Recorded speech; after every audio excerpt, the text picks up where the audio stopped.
Hey everyone, I just wanted to hop on and give an update of what I've learned this last week in school. So, we've been primarily focusing on the topic of gastroenterology. That continues this upcoming week as well.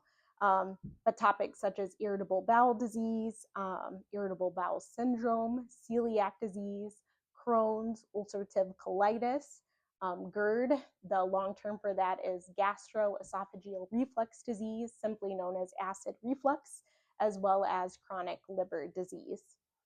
We focused on dietetics, specifically Ayurvedic dietetics, in regards to the gastroenterology systems.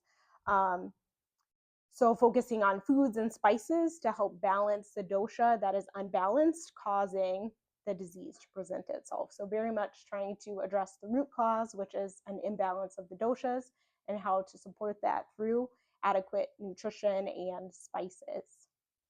It is important to eat cooked and warm foods. That helps to minimize stress on digestion. And through minimizing stress on our digestive system, we're minimizing stress and inflammation in other parts of the body as well.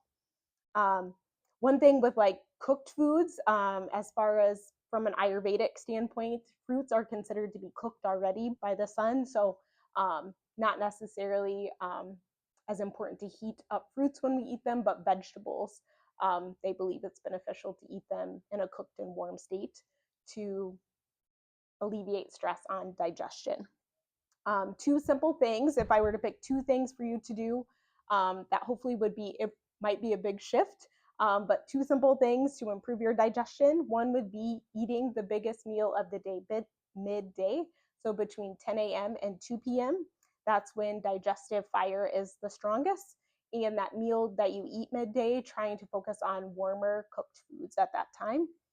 So no like cold salads and things like that, but cooked vegetables, quinoa, rice, lentils, um, half a plate of cooked vegetables is important, and then some type of fat source as well. So cooking with some sort of oil source, and then spicing the food as well. And the second thing would be to eat a light dinner, not overeating when you eat dinner, and then avoiding snacking after dinner. So I guess maybe three things, but those three simple shifts, not even focusing what you're eating, just making biggest meal midday, light dinner, no snacking after dinner, will have a profound effect on everyone's digestion if they implement those strategies. When we are eating food, eating to 70 to 80% satiety. So, satiety is fullness. So, not eating to where you feel overly full or stuffed, but just where you're satisfied, where you could have a couple more bites, but that you don't need them, that you feel content with what you have. Essentially, what that is doing is it's allowing space in the stomach for the stomach acid to break down the food. If the stomach becomes too full of food, then there's less space for the stomach acid to do its job. Avoiding overeating. Anytime we're overeating, we're placing stress on our digestive system. Another important thing, which as far as like the farmers market this time of year, supporting them is really great. But eating foods that are fresh, locally grown, and in season is really beneficial for people living in that region. Um, it can help with allergies. It's food that's easier to digest. It's fresh. We know where it's coming from. So that can be really beneficial. And the farmers market is a great place to support and go this time of year. Um, Aligning the body with circadian rhythm. And so that's where eating that biggest meal midday is doing that. Trying to be in bed by 10 p.m. and waking up by 6 a.m. Supporting digestion by eating warm, cooked, and easy to digest foods. Um, Also, when we're eating, considering the environment that we're eating in.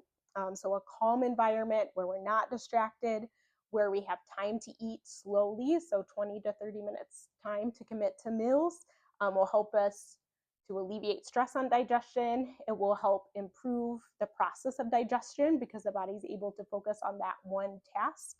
And then one thing they did mention too was like not eating when we're angry or like um, in a very emotional state, because that will have an effect on digestion, and it's harder for the body to digest food when we're in that state. So sometimes doing some breath work or meditation or movement, just something to help kind of calm the body and mind prior to eating. And then another thing that can be really beneficial for decreasing inflammation in the body, especially the GI system, is avoiding eating before the previous meal is digested. So primarily having 3 to 4 hours between meals. So a lot of people tend to graze or snack, or they see something good at the office and they have it. I know that can be a tendency of mine, but it does put stress on the digestive system. So Ayurveda thinks of the stomach as being a fire. And so just think, if you put one log on at a time, the fire will be smoldering, versus if you put 3 to 4 logs on at a time, digestion will be more ample and robust, and it will support the system. So just some tips and tricks I learned. And spring break is coming up after this week, so if there's anything you would like me to answer in the weeks in between, or ideas for topics for me to talk on, if I don't get any ideas, you may get a break where you don't hear from me. So drop it in the comments, share. Thanks for following along, and I'll see you next week. Bye.